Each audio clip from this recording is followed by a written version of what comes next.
All right, Paul, I guess that is the invitation to introduce our speaker. So, thank you everyone for coming, especially also a warm welcome to Professor Stefan Feuerriegel joining us, if I'm correct, from Munich. So, a very short introduction. Maybe you also have some opportunity to introduce a bit more about yourself and your work, since you are our welcome keynote speaker. You had the Institute for AI in Management, and you have a double affiliation as a full professor at LMU Munich School of Management and the Faculty of Mathematics, Informatics, and Statistics at LMU. You have been recently, or this year, a Cambridge Center for AI Medicine scholar, visiting scholar, and you visited Stanford University as a visiting scholar last year. Before that, you have been an assistant professor at ETH in Zurich and finished your PhD at the University of Freiburg. So when we published the website, we said we have co-authored more than 70 plus journal articles and more than 80 plus peer-reviewed conference papers. I think this number is already outdated. You have a very productive research group, as we can all follow on LinkedIn and elsewhere. It's really impressive. And one of the reasons why we are also very happy to welcome you as a keynote speaker, someone that obviously is publishing in a very wide range of practitioner, but also academic audiences. So thank you, Stefan, for being with us, and the floor is yours. Okay, great.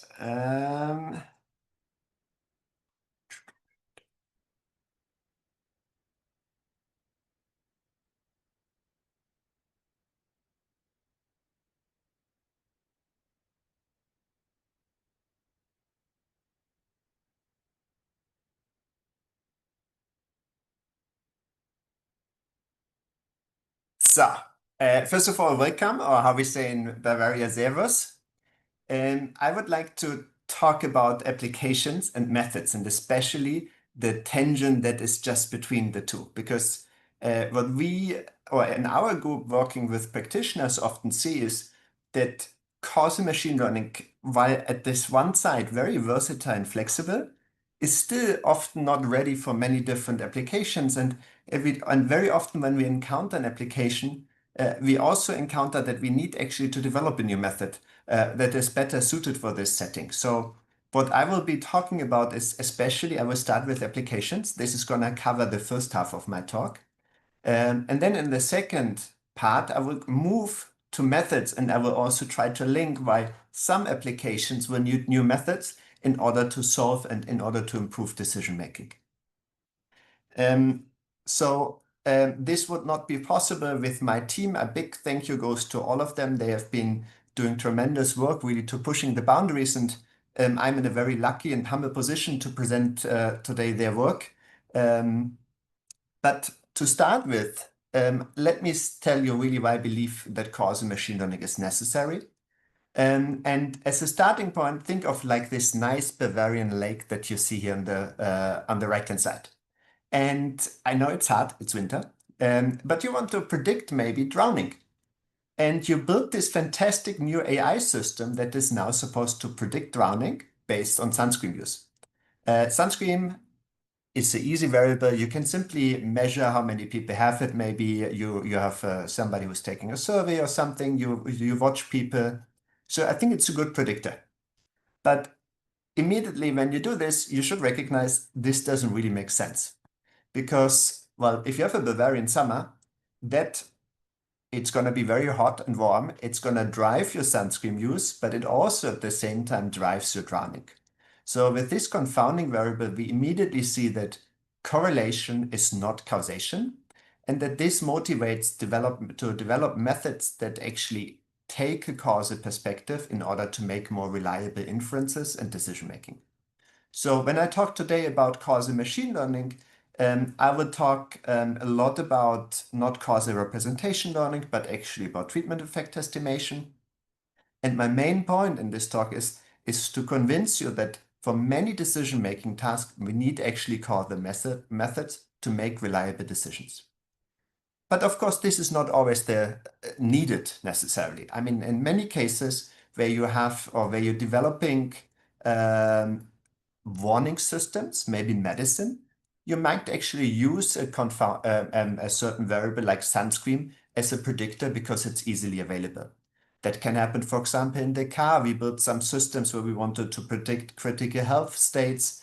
And then we may use maybe the driving behavior as a variable, which might be also like the output of some alcohol intoxication or other causal variables.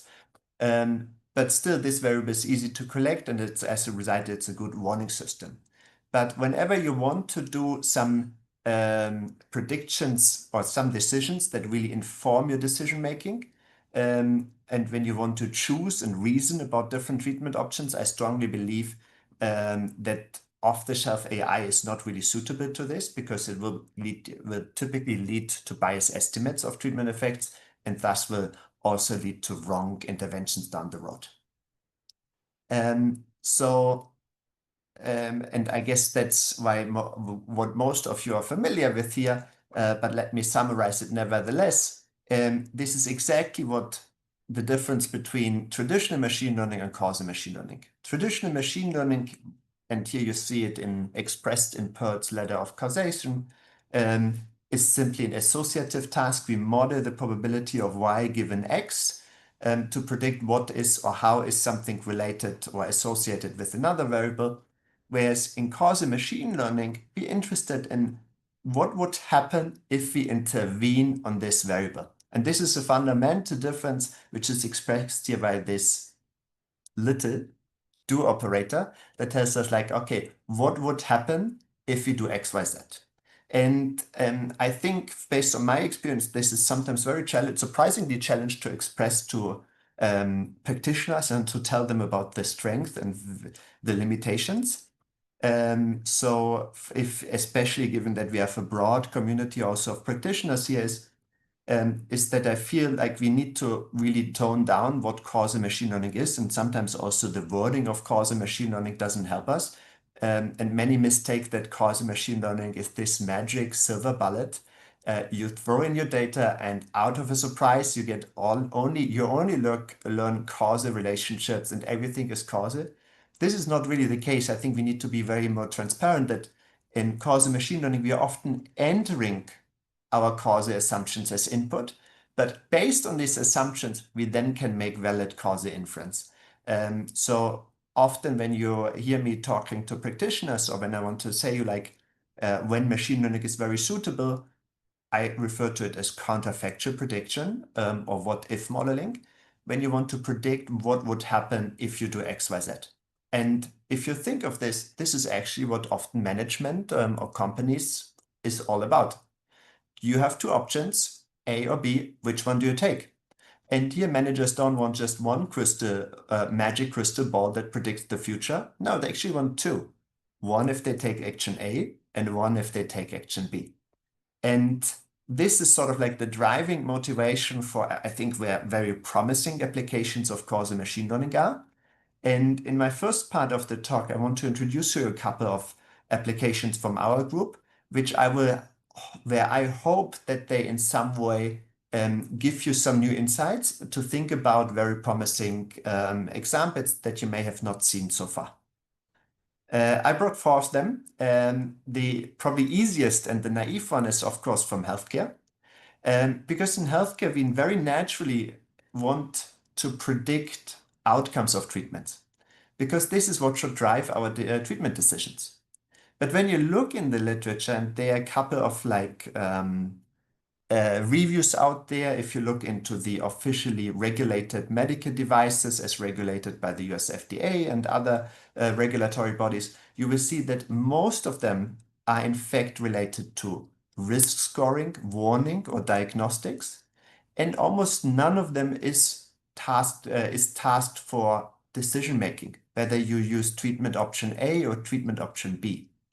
And here, causal machine learning may help you to identify or to predict patient trajectories under different treatment options. And I think causal machine learning has a huge potential, especially in medicine, where we can then reason about different therapeutic options, how they are comparing in efficacy, also in safety outcomes, so that we make a very personalized choice for patients. Of course, I should say at this point, this is what biostatistics has been doing for decades. I think causal machine learning should not be seen again as this magic bullet that replaces these tools. Sometimes it can help them or extend them. But I think the really interesting interplay comes when you combine traditional statistics together with causal machine learning, because then you start to becoming the best of both worlds, and you can often get considerably more reliable inferences. You also gain easier trust, and you have more faith in your conclusions. But in the past, there are many different cool works that have already been published, and I just want to mention a couple of them. One is this paper in JMAP Psychiatry from last year by the group of Stefan Feuerriegel and co-authors. They wanted to predict what is the benefit of hospitalization for patients with suicidal behavior. And this is, of course, a task where you can't randomize. You can't do a randomized experiment because those are vulnerable patient groups. So they used observational data together with causal machine learning to build an individualized decision rule of whether a patient may benefit from hospitalization versus not. Another work, for example, by our group is related to off-label use of medications. Off-label use means we are using sometimes a medication for a specific setting in medicine, but it's not been approved. It has not often gone through a rigorous randomized controlled trial. But we may want to understand to where these off-label use is actually helpful and beneficial, because not only maybe to then update clinical guidelines, this is of course the end goal, but in the first step maybe to design and develop confirmatory RCTs that can promote evidence of whether we are doing, of whether these decisions are reasonable. Or another example from colleagues where I was involved was related to monitoring vitamin D level changes during the COVID pandemic. And this is again observational data, but it comes from different groups of society, men and women, old and young, different parts of the state. And here to build a monitoring tool, we wanted to account for different confounders related to patient sociodemographics.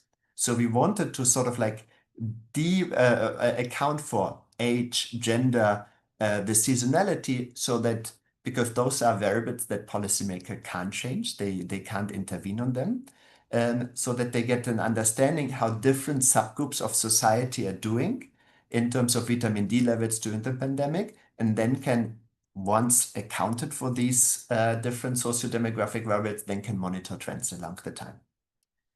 So you see that there are many examples, and I think we are just at the starting point to explore these methods. Earlier today, I was joining a talk by Julie Jossi from INRIA in France, for example. She works a lot of fusing RCTs and RCT data and observational data to really play out these different strengths from the external validity of real-world data together with, of course, this internal validity of RCT data. And I think there is going to be a huge potential that we are just about to start exploring. Another example, and by the way, I will move through the different applications and then I plan to take a first round of questions. Another example is from behavior science. And in behavior science, we are often trying to develop interventions, but we want to understand people behavior. But human behavior is inherently heterogeneous. People of different social status respond differently. Different personality traits make people respond differently, etc., etc. So we want actually in psychology and behavioral science at large tools that can understand why and when people respond differently. And I think here's again a nice use case that is not yet explored to the full potential, where causal machine learning can be helpful. And to show this, we reanalyzed the large-scale MegaLab study data on behavioral interventions that should nudge people to increase their belief in climate change.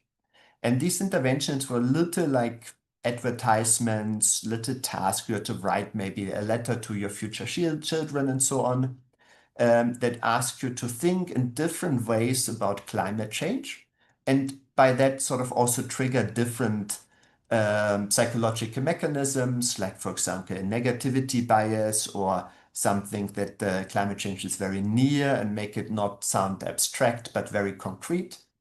And these behavior interventions are especially in psychology a great tool because they are scalable, they are non-invasive, and they can be rolled out at large.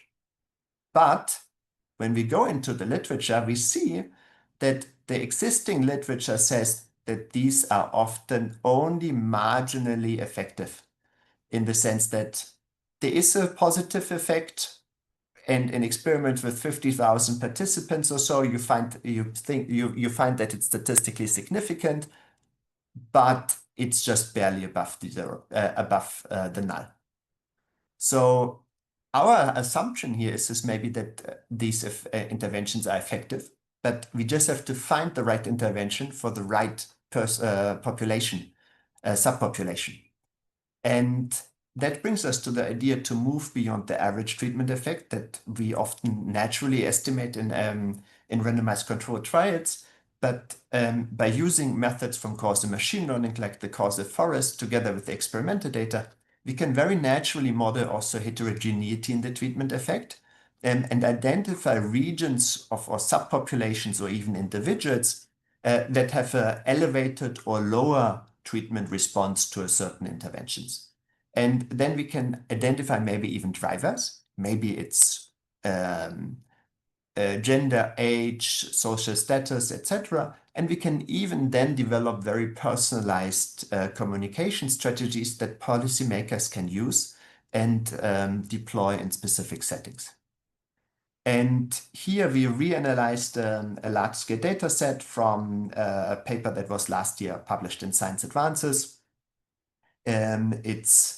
It was a randomized controlled trial across more than 60 countries with 60,000 participants.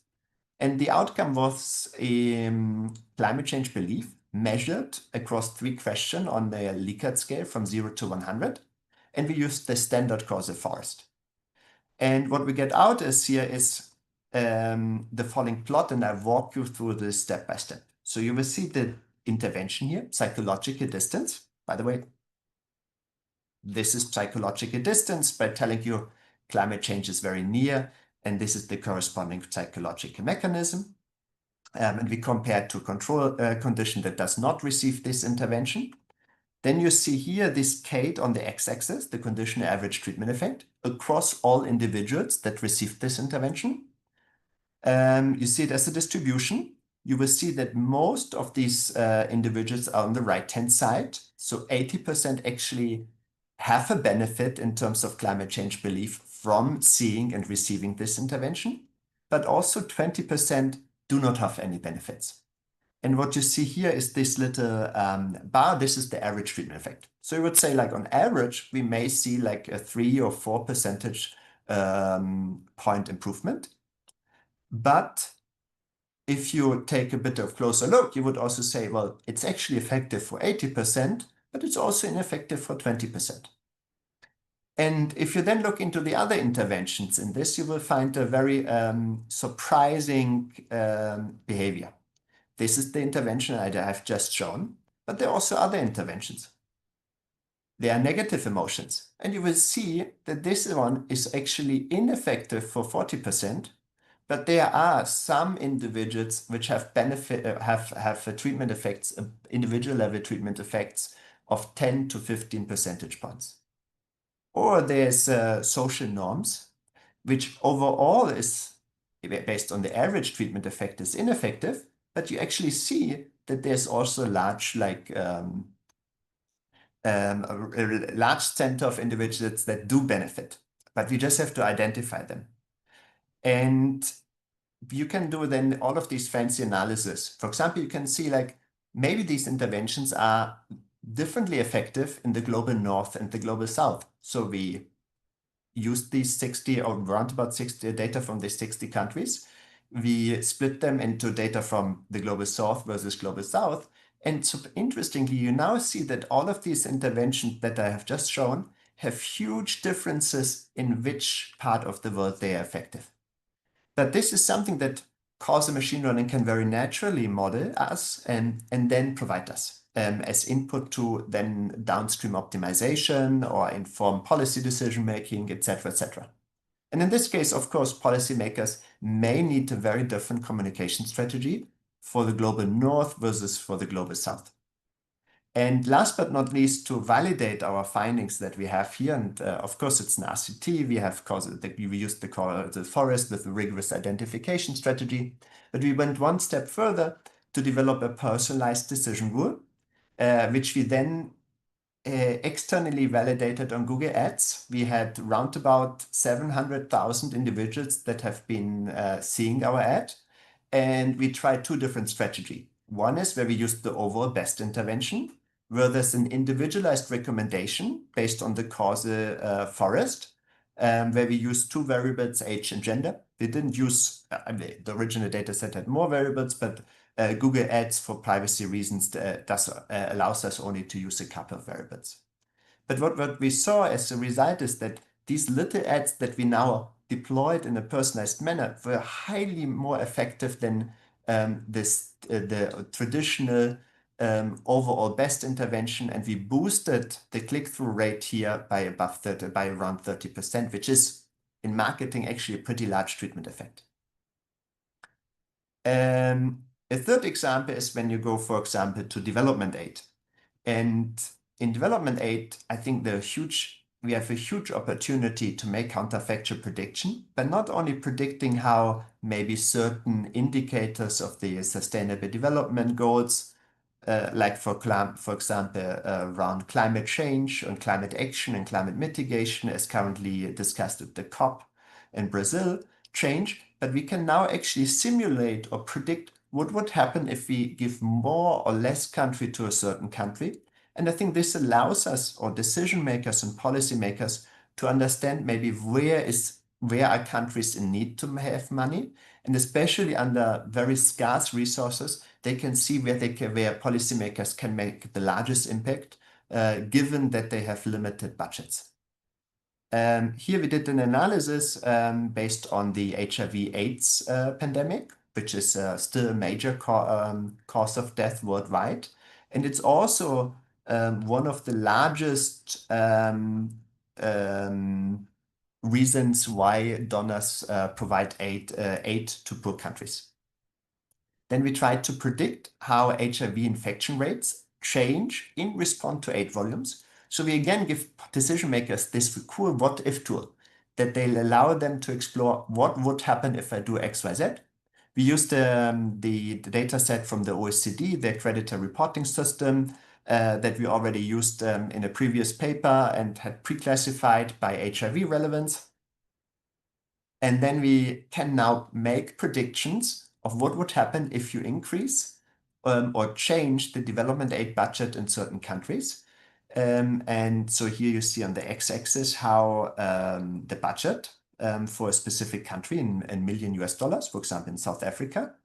On the y-axis, you see the relative reduction in the HIV rates, and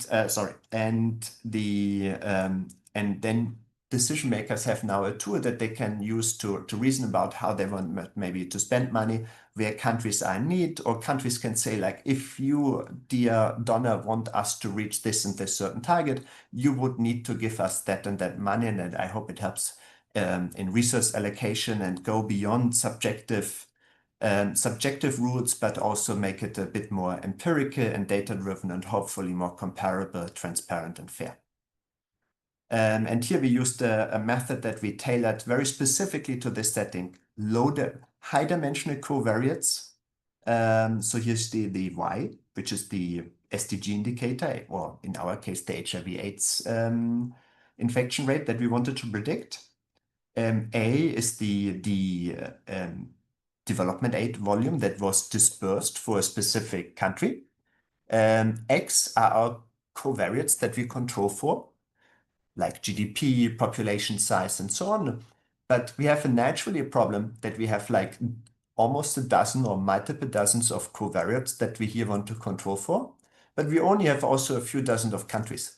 So we have not this standard like long data sets, but a fairly wide data set. And we used the method that we carefully adapted for this purpose by using an autoencoder to learn a lower dimensional representation in the first space to address this wide problem of the data. And then we used the counterfactual generator to simulate more data points to make our data sets even longer. And in the last step, we used the very traditional generalized propensity score to make this analysis. Lastly, some examples from business. One is a collaboration together with Neue Zürcher Zeitung, one of the leading newspapers in Switzerland. And they had the question like, which of their news on their web page do they want to promote? And again, this is a causal task. You may not think about it. And the very quick idea is like, let's put all of this stuff on top that people like and they would click often there. But if you think about it, or if you think it through, you would immediately put soccer on the top and weather, because those are the parts that are often clicked the most. That if you rather put weather or soccer at the bottom of the page, people will need to scroll through. And along the way, they also figure out other content that they might find interesting and read.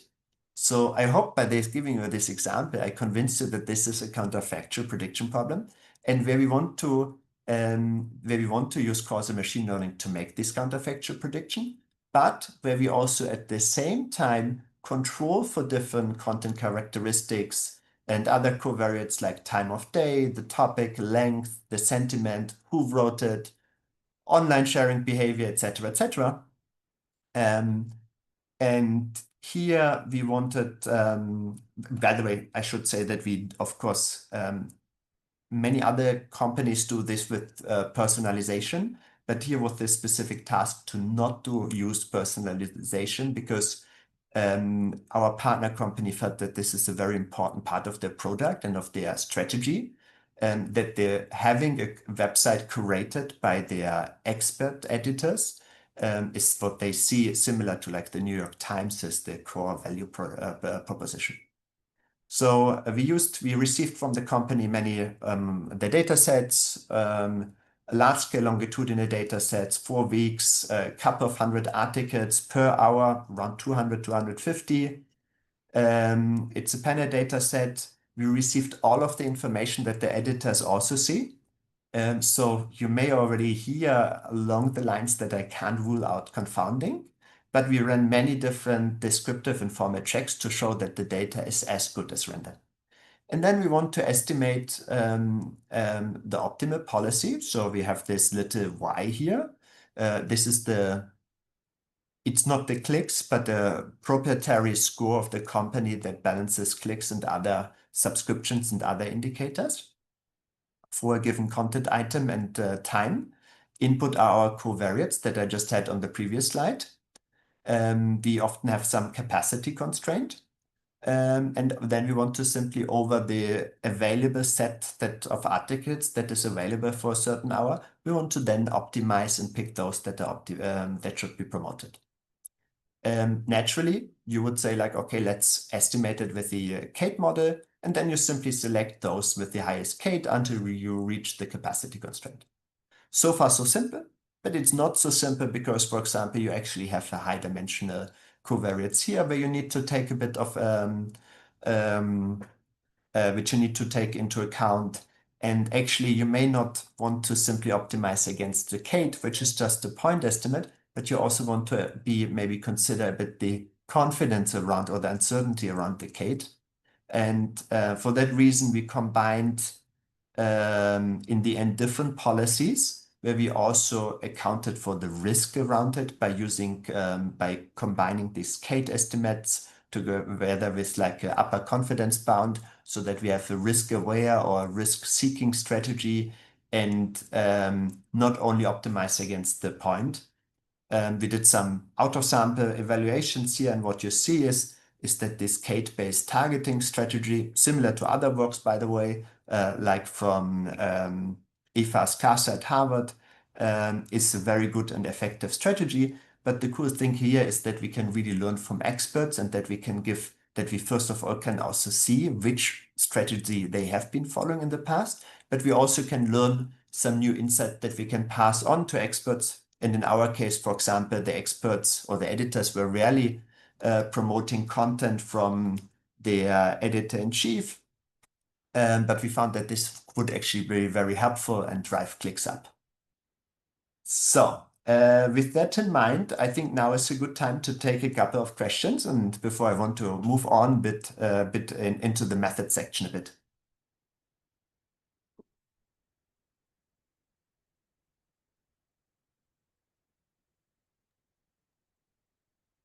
Jermaine? Yeah. Should we take a first round from the Q&A? Yeah, but maybe like 3, 4, and then we can go on, and we have a second round of questions in the second part too. So we have 2 questions by Matt and Anselm. Matt, I'd like to give you the opportunity to ask live.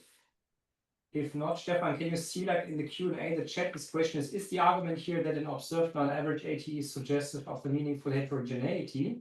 That feels like it suggests an anti-parsimony stance when entering into the research. Oh, he's walking his dog, so good that I read it out. It's in the Q&A in the lower right of the window. I have to see. Okay, sorry, I didn't see it. Now I have it.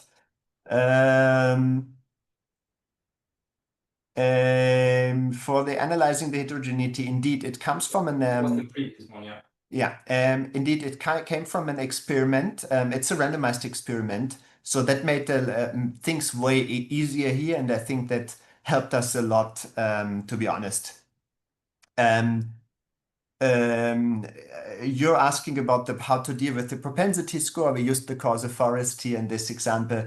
I point to some of the works by whether the propensity scores can simply be set based on the observed value or should be estimated. I think there's some great line of work by Lars van der Laan, which I can highly recommend, and who gives a bit of theory why maybe estimating the propensity score even in the RCT setting can be beneficial. Thank you. There's also a second question by Anselm that I will not read out entirely. You can probably see it. Okay, I think that's the one that was the answer to Anselm, and the other one is yes. I mean, that's a kind of question regarding Matt regarding the ATE discussion. I think this is exactly the point that we want to, or that many scholars advocate, that we move more beyond the average treatment effect to understand actually for whom, towards more individual level as quantities of the treatment effect, to understand for whom specific interventions are effective.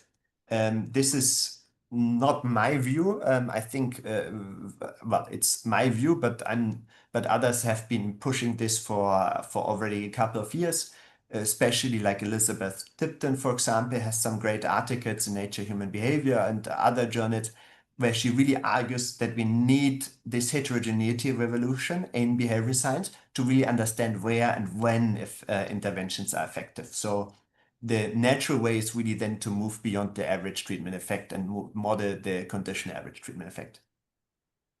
Yes, thank you. That also resonates a bit with the live podcast record we had yesterday. There are no further questions right now in the chat. Paul or Bias, like, have you seen anything? No, but I would have a question that relates exactly to the discussion that we had yesterday. I agree that like moving beyond averages is important, especially for decision making.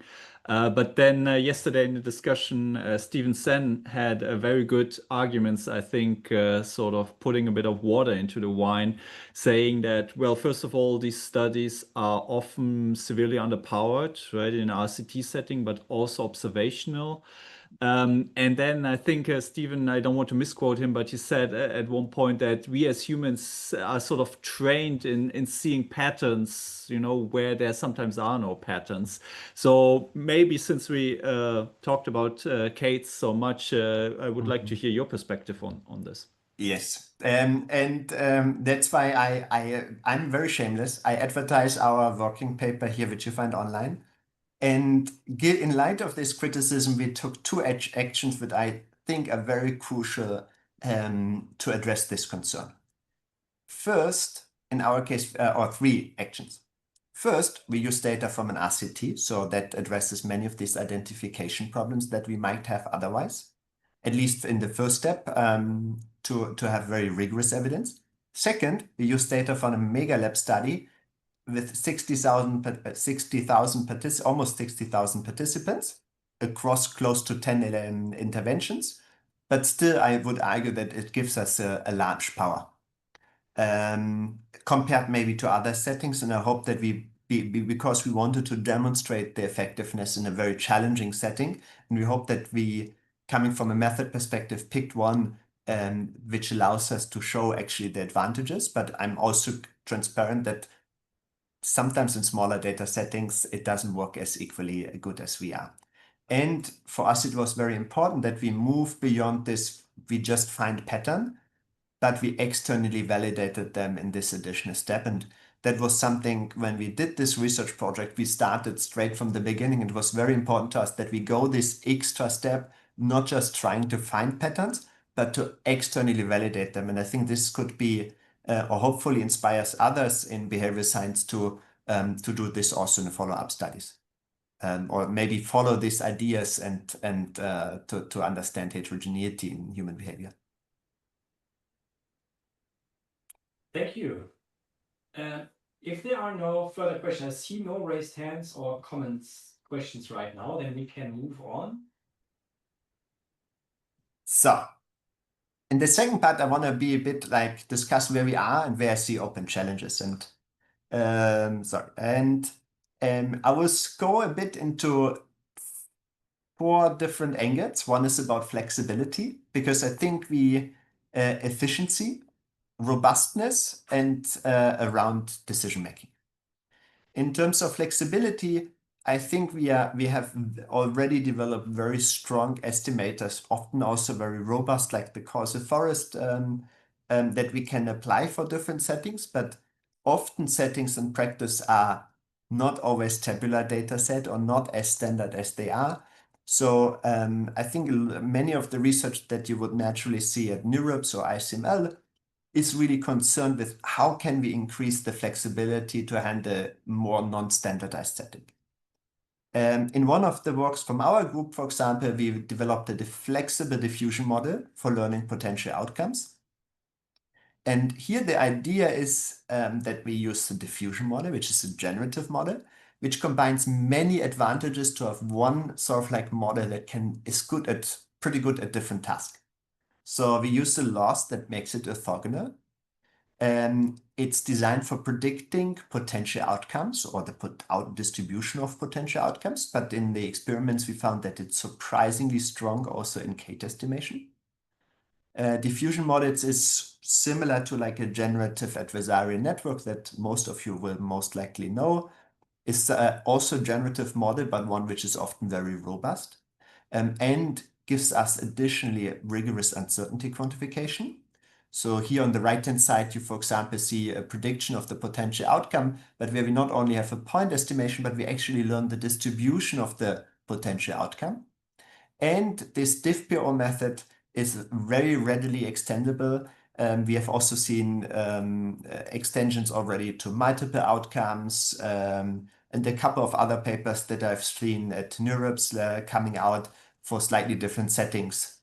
And the core idea is to say like, hey, when you have a data set, it's typically due to the fundamental problem of causal inference, it's typically limited by a missing value problem. Because here you again have the outcomes for non-treated, the outcome for the treated, A is the action, and X are my covariates, but we have always see only one of the 2 outcomes.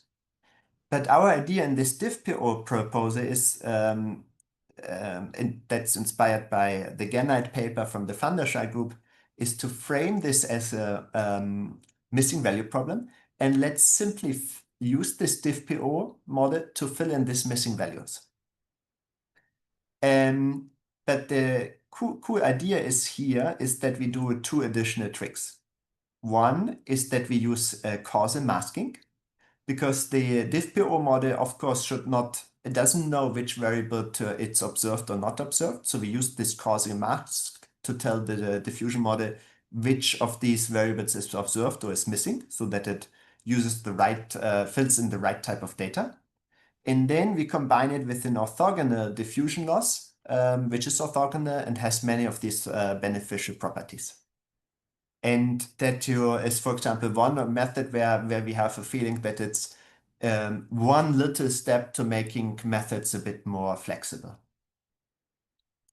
Another thing that we are in our group, and especially one of my PhDs, Valentin Melnichuk, is interested is how can we combine orthogonal learners with representation learning?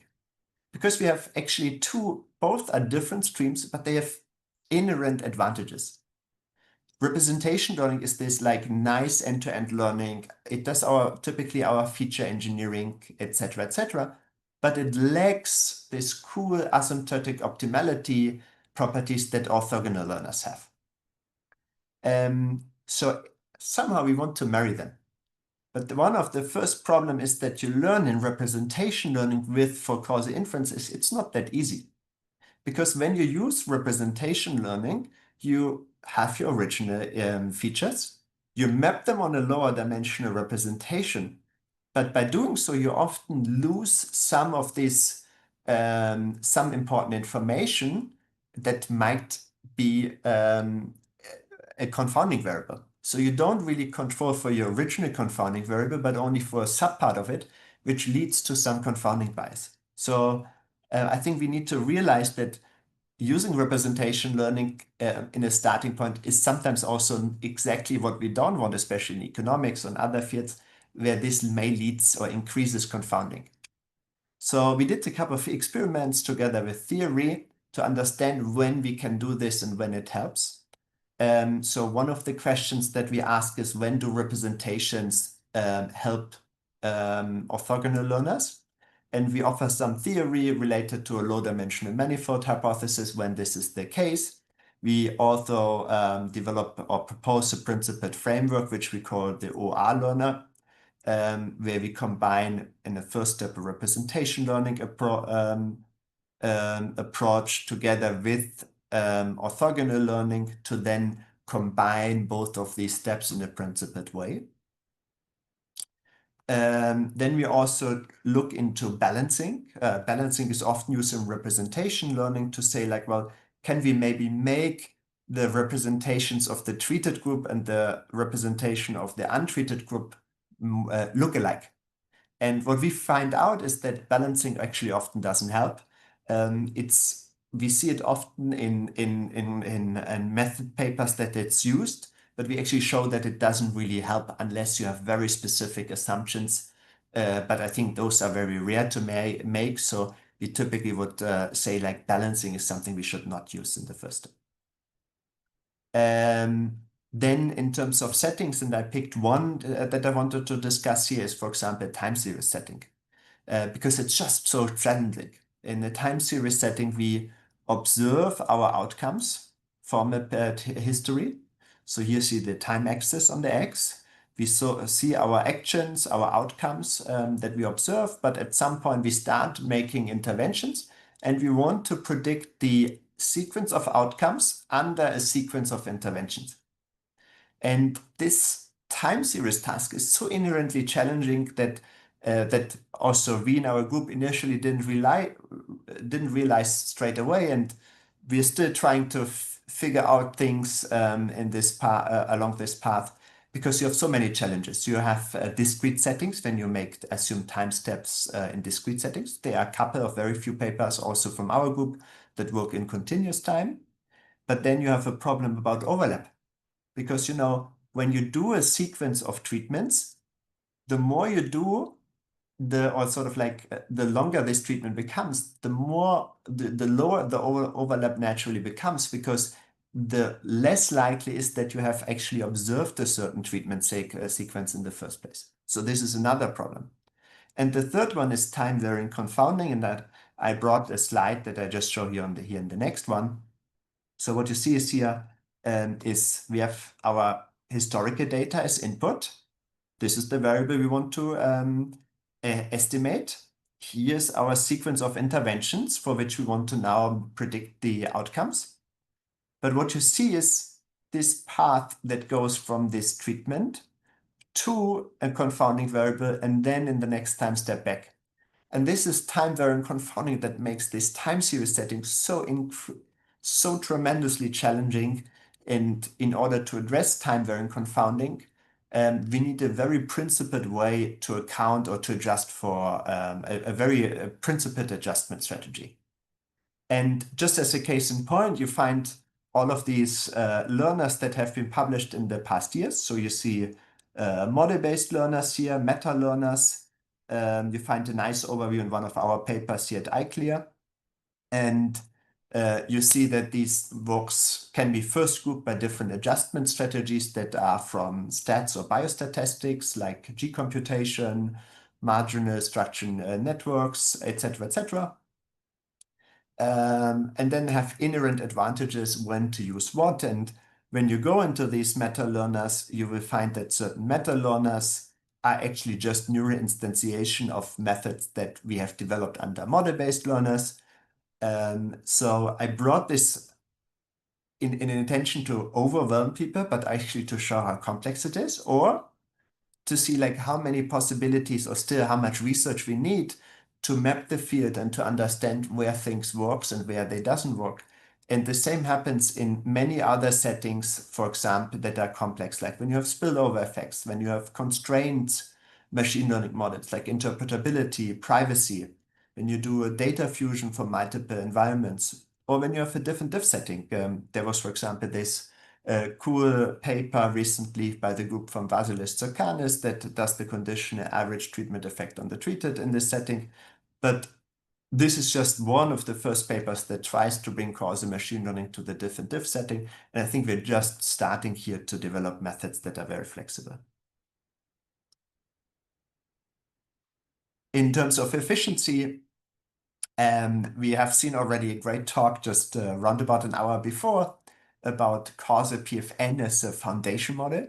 So I think these foundation models that came out, and interestingly, there were 3 foundation models coming out on causal inference in just 1 month during June this year. And they bring now all of these cool advantages of foundation models to causal inference. So you don't need fine-tuning. You just do similar to how you do prompting or in-context learning with your LLM. You can also do in-context learning or kind of prompting your foundation model also with causal inference task. Some of them, especially causal PFN and causal FM, that's one from our group, allow for valid inference with identifiability guarantees and so on. The difference is in these methods is where they apply. And for example, the causal PFN has also models on Hugging Face, and it does some backdoor adjustment, and our work tries to extend it to also front-door adjustment and to instrumental variable settings. And in principle, these methods should also work for uncertainty quantification.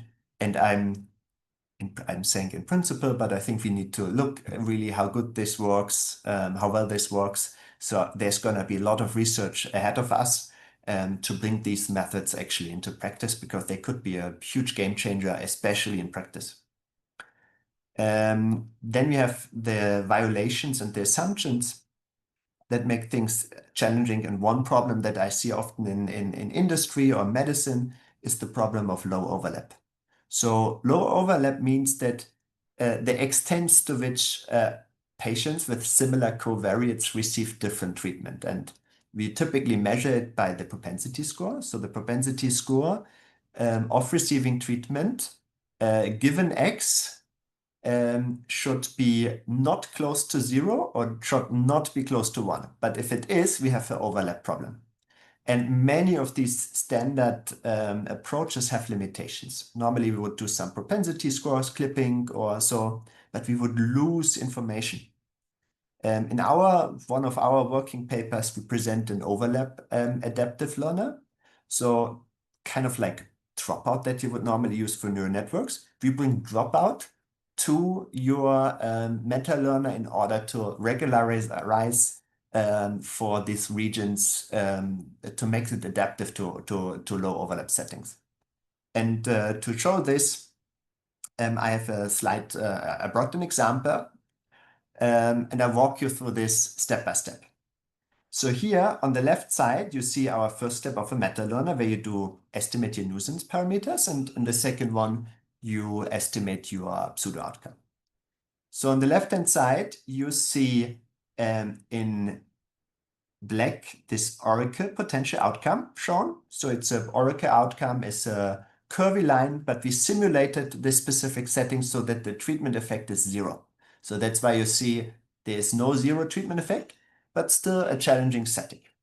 The data that we used and sampled are these yellow or orange and blue points here.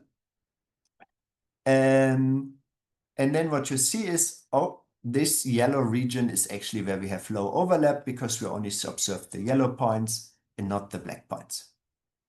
And what we also see is that here in gray are our pseudo outcomes. So here we have pretty good pseudo outcomes, and that's why our estimates are close to the ground truth. But here, because we only observe one of these pseudo outcomes, the pseudo outcomes are far away from our ground truth or our oracle, which is the black line. And our idea is now to introduce some regularization, which sort of like puts less weights on this part of the space, of the covariate space, and thus forth the model to be more robust here.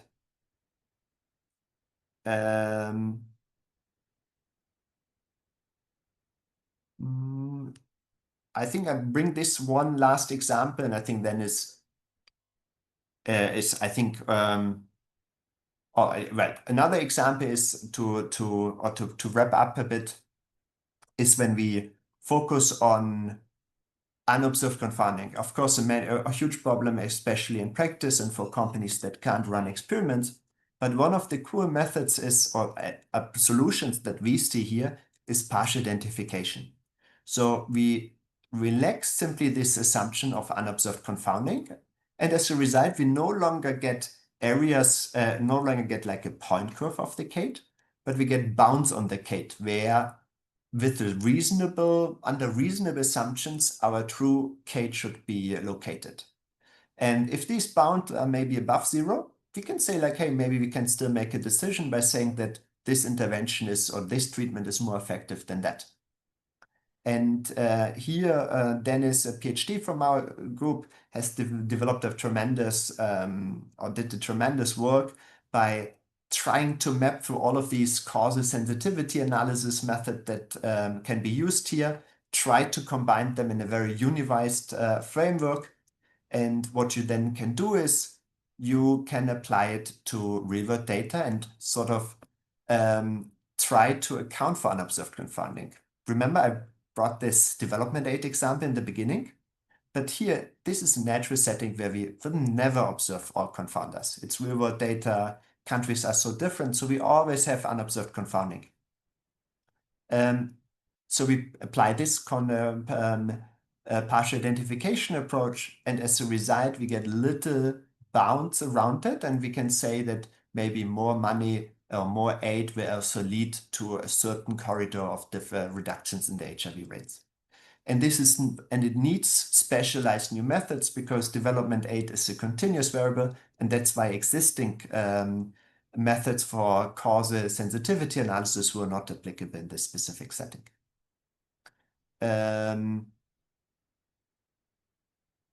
And last but not least, this also opens up new challenges around causal estimation and decision making, because sometimes, because we here again faces such a complex trade-off.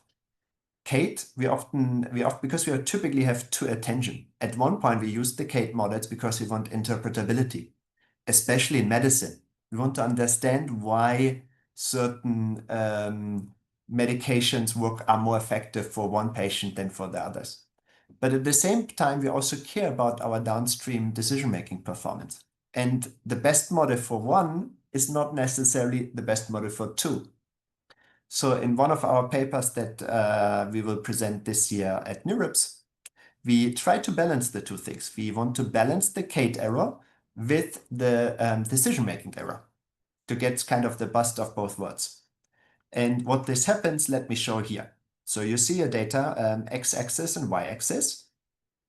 And the red line is our ground truth Kate. This would be our optimal also policy. We don't observe it. With finite sample, you will see we can't estimate it perfectly. And most of the time it's above 0. So we would maybe apply a treatment, but only in this little part of below 0, we would not apply a certain treatment. So, and what happens then is if you take the model with the best Kate error, it would be the blue line. And it would always treat and sort of be incorrect in this little part here. The alternative is that we maybe otherwise take the, but if you want to have a model that does the best out of both worlds, then we maybe have the green line here, which is a model that tries to make a certain trade-off and combines a model with the best Kate error and with the best decision-making error. And I think this is a huge new opportunity or research stream when we bring in these causal machine learning methods also in the traditional decision-making routes. And there's a fantastic overview by Sheng-Xiong Shi from the London School of Economics and Nathan Carlos that I can highly recommend as further reading. And with that one, I'm very happy to take another round of questions.